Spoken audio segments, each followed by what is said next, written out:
Mr. Marston. How are you, sir? I'm all right. I met up with your friend, Seth. Oh, Seth of the Dead.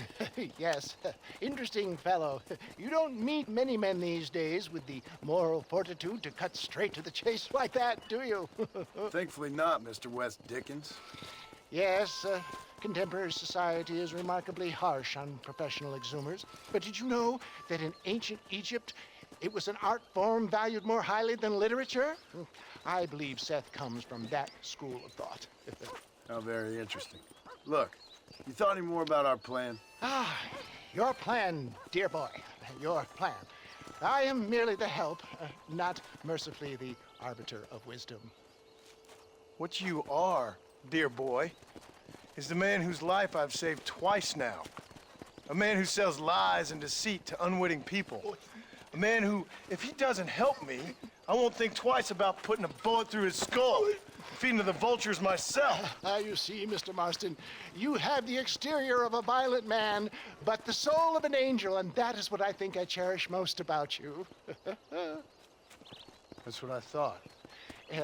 But before we can attend to your particular problems, we need some extra lubricant to oil the machinery of business. And this being America, that lubricant with which we concern ourselves is money. Money? What are you talking about? Oh, we need weapons. Armor plate for the wagon, extra hands, and I need some danger money. So, let's sell some more of these cures. Sell cures? Around here? Do you want to see me lynched? Oh, no. The sport of kings. Racing, my friend. The sport of kings. A noble activity without reproach. Exactly the kind of activity where a lying, cheating degenerate like myself can prosper. But come, let's finish the loading and we'll discuss it as we drive.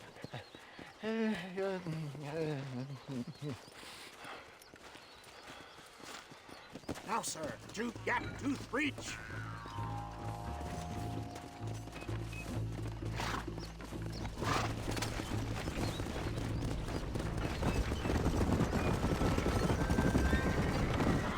Seth is an interesting fellow, is he not? I wouldn't say interested, more deeply disturbed. I can see why you two get along. I see the good in everybody, John. It's a flaw of mine. I have a soft spot for life's flotsam and jetsam. The connection with him more like, you and Seth have a lot in common. You both rob people for one. Mind you, at least he waits until they're dead. Oh, my dear boy. Nobody is more critical of drinkers than a drunk who's mended his ways. What are you talking about? Come on now, John. I've heard about you. You spent your life robbing people. It's a little inappropriate to be taking the moral high ground now. I had the courtesy to put a gun in their face. Whatever helps you sleep easily at night. We stole from those who had too much. We tried to give to those who had too little. A Robin Hood with spurs. Oh, romantic. You expect me to believe that poppycock? Maybe I'll have the good fortune to be able to leave my nefarious life behind one day and work on the government's dime. Don't talk about things you don't understand. Dear, oh dear, simmer down, my boy. You need to start appreciating your friends more. Folks around here don't see you as any different from Bill Williamson. I didn't think I'd have to huckster snake oil and dig up the dead, that's all. Take it from me, John. Collaboration is the key to success. I can help you. Seth can help you. It's business. Nothing more, nothing less. There's no need to make it quite so personal. Suits me.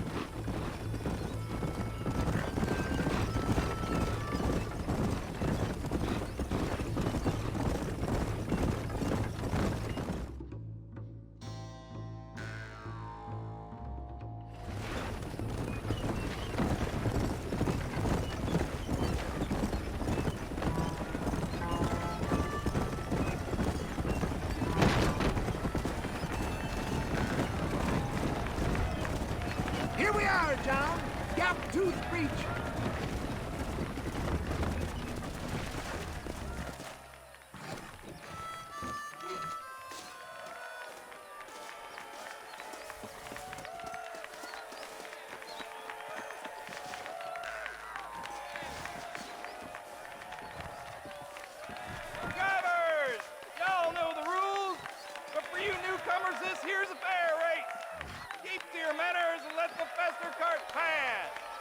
So now that's been said, y'all can get to running each other off the road like always.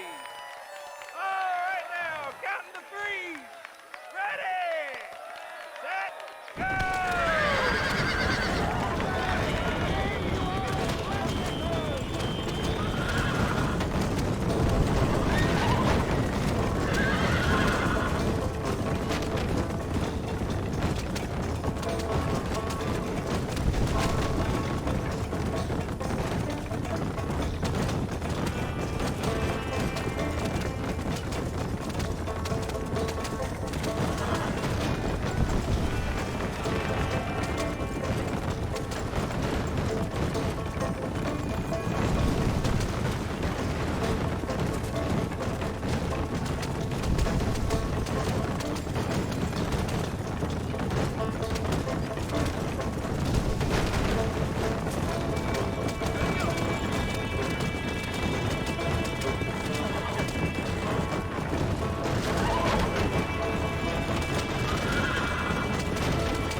Mister.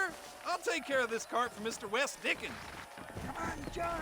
I suggest we beat a hasty retreat.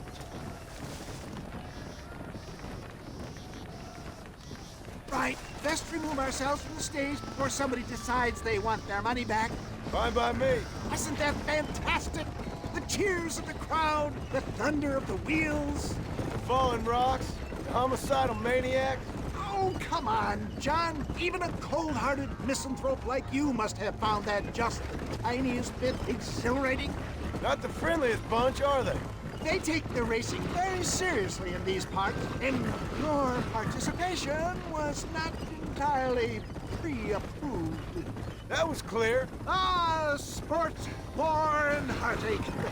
The guilty pleasures of mankind since the dawn of time. I'd get away from the men we just swindled before you start waxing too lyrical. Yes, of course.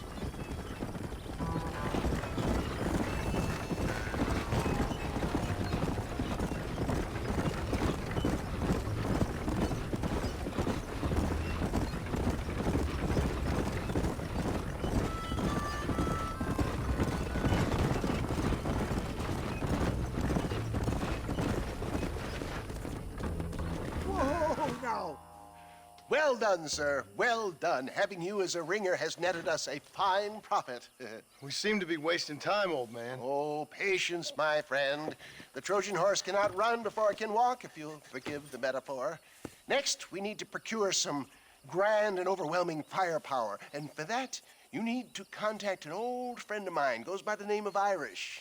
Irish. Yes, he's an interesting kind of fellow. He usually can be found in Armadillo or some other town around here on some bacchanalian revel or such. Great. An alcoholic arms dealer. What could be better?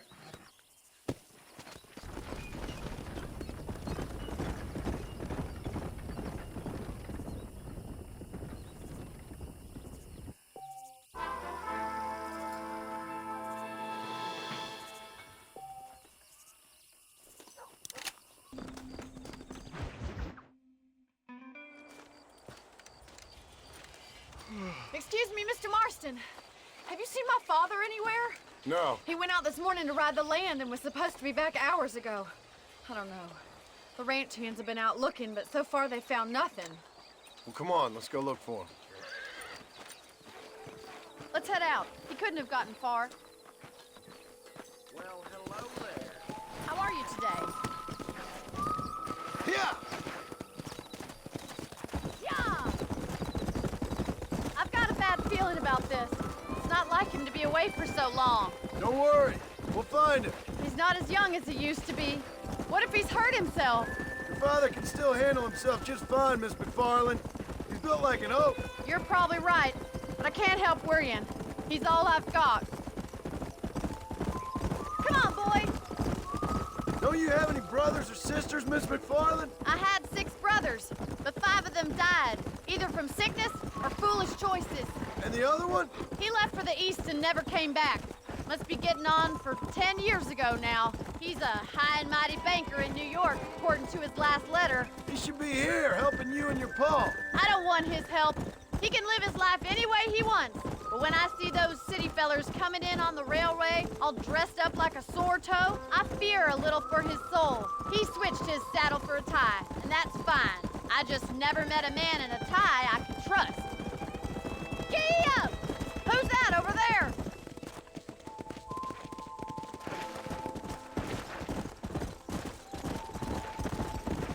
Come on, let's hurry! Wicked... Daddy! What happened? Nothing nice. Rustlers, I guess. Maybe the Baller twins, that bunch. Now you head back to the ranch right now and fetch the wagon. Yes, sir. Marston, you watch after her. I'll do that, sir. It's a bad idea to split up right now. What could have happened to those poor men? And their horses were dead, too. Please stay close. I think we should get back there as soon as we can. Who could have done something like that? Your boss seemed to have an idea who it was. Let's just do what he says and get the wagon. Those damn rustlers! I've got a good mind to head over to Pike's Basin myself. I don't think that's a good idea. And you're no better. How many men have you killed? Do you really want to know? It's disgusting. You never met the men I killed. I heard the way you talk about that gang you were in, like there was some twisted morality to what you did. We all have a code. Only some of us don't The realize. outlaw with the code? How wonderfully romantic. The reluctant murderer, the noble criminal. There's nothing more depressing. Look, Mr. Marston, the barn is on fire. Come.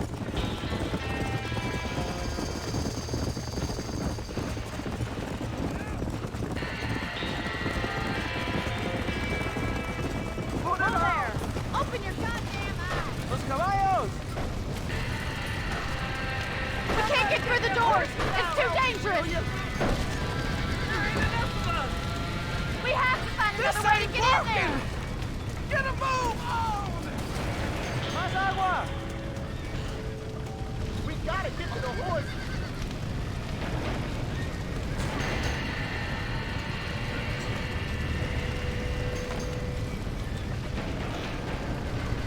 Come on!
You sure know how to handle yourself. Thanks, Marston. Yes, John, thanks. Well, you saved the ranch. If you'll excuse me, I've got chores to attend to. Hey, hold on a second over there. Sincerely, John. Thank you. Well, I did all I could, Miss McFarland. Sorry about all the damage. That gang seems to really want you out of here. Yeah, well, my father fought Indians.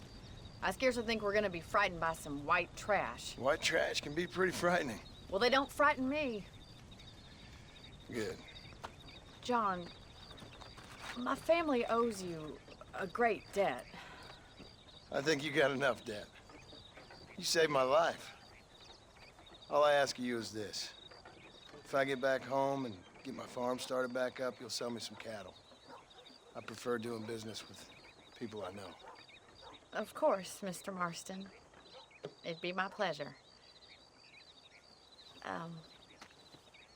Well, you get some rest. I've got to go see how my father's bearing up.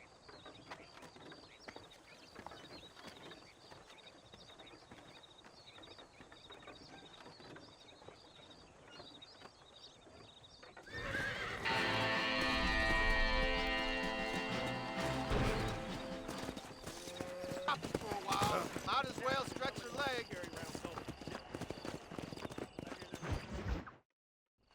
I don't have a clue. All right, but it's got to be something to do with that government boy. We'll talk to him, find out what he knows. Fucking is. Where is she, Marston? Who? Who? My daughter, you fucking scum. Where's Bonnie? I don't know. I haven't seen her since after the fire. Why? Why? Because she hadn't been seen since yesterday afternoon. I don't think I can cope. If I lose another child... Now, Drew, nobody's lost anything yet. I'm sure she's fine. Oh, Mr. Marshall! Mr. Marshall! Come out, wherever you are! Who the hell's that? Hey, buddy! That'd be your next looking mare. Even better! Good day, Mr. McFarland. Get down from that horse, boy, or I'll shoot. I wouldn't recommend that, mister. Not if Drew McFarland wants to see his Bonnie back in one piece. Hey, Mr. McFarland! This is a nice girl you got there. Get out from there! You know, part of me's got to thinking I should just marry her myself. Give her a baby and that. What do you want? That's better. I want Norman Deek. I want him set free. Then you'll get your daughter back, mister. We don't do deals with outlaws, boy. Yeah, you do.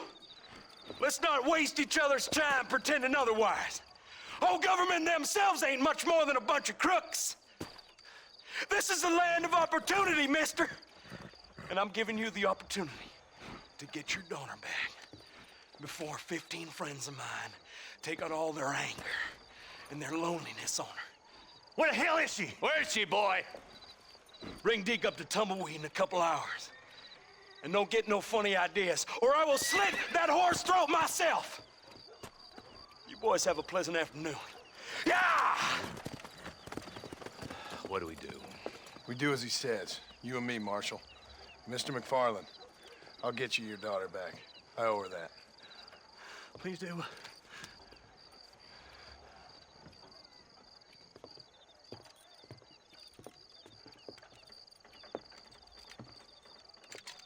I'll teach you some respect for the law.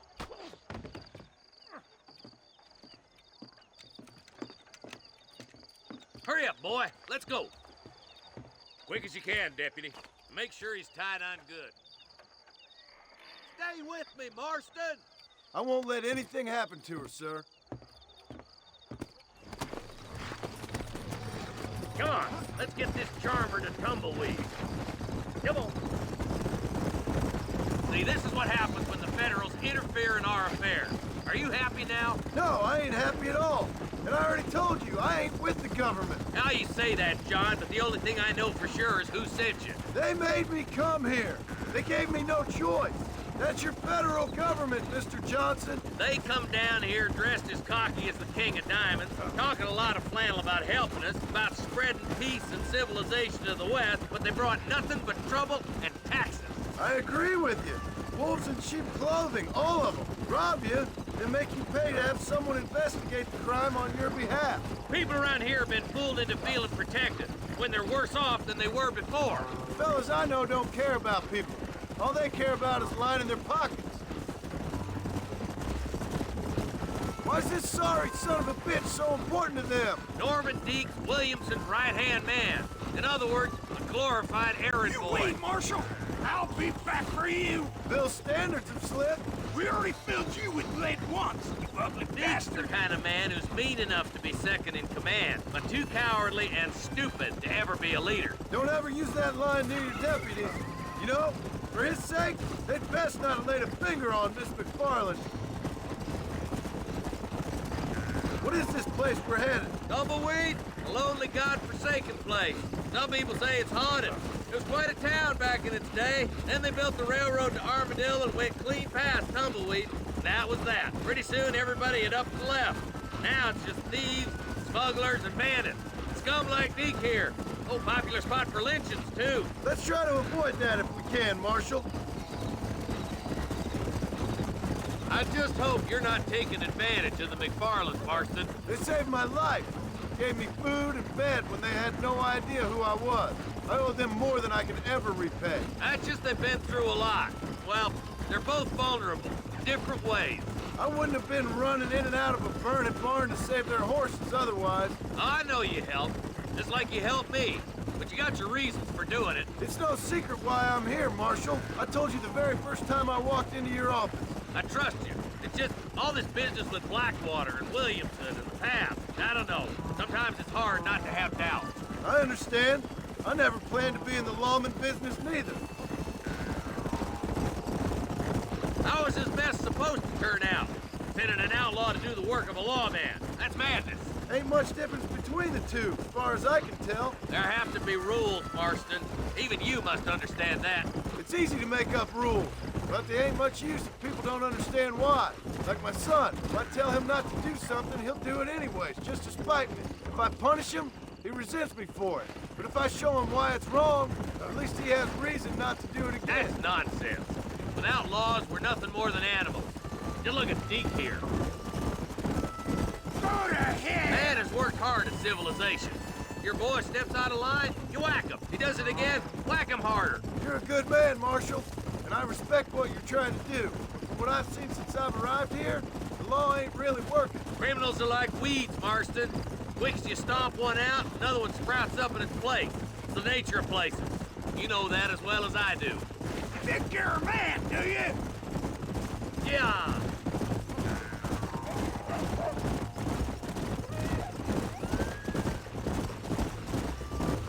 Don't worry, my boys know how to treat a lady.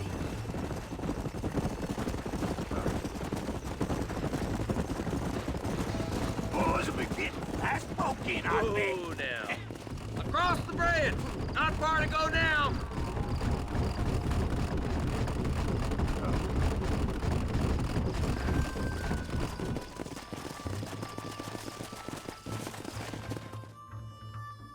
Easy there. John, you'll be exchanging the prisoner for Bonnie in the middle of town. Keep your eyes open. I sincerely doubt these scum plan to play fair. Fair my ass. You bet. Besides, Norm here's gonna be my shield, ain't you, Norm? It'd be my pleasure. Lead Deke into town. We'll be right behind you.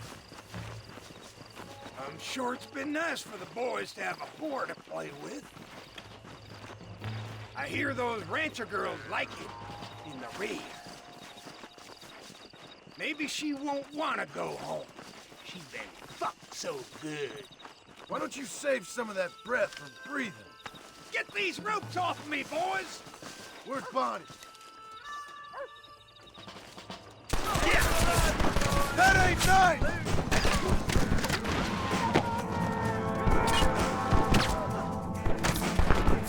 Quick, find Bonnie.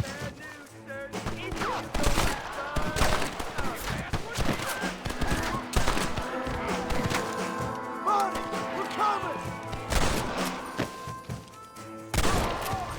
There's the son of a bitch.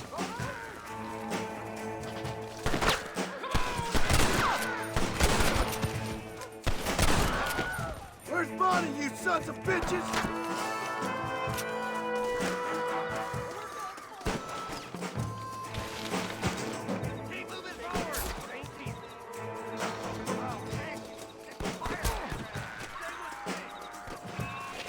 Bonnie! Where are you?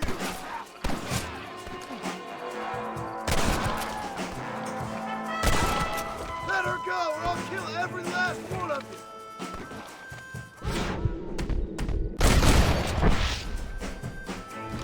Where is she, you bastard?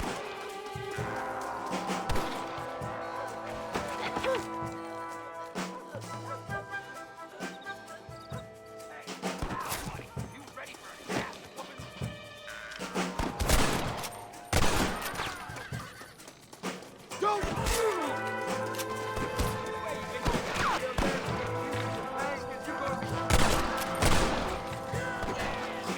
Leave her alone! You're gonna be fine, Bonnie! She ain't involved in this!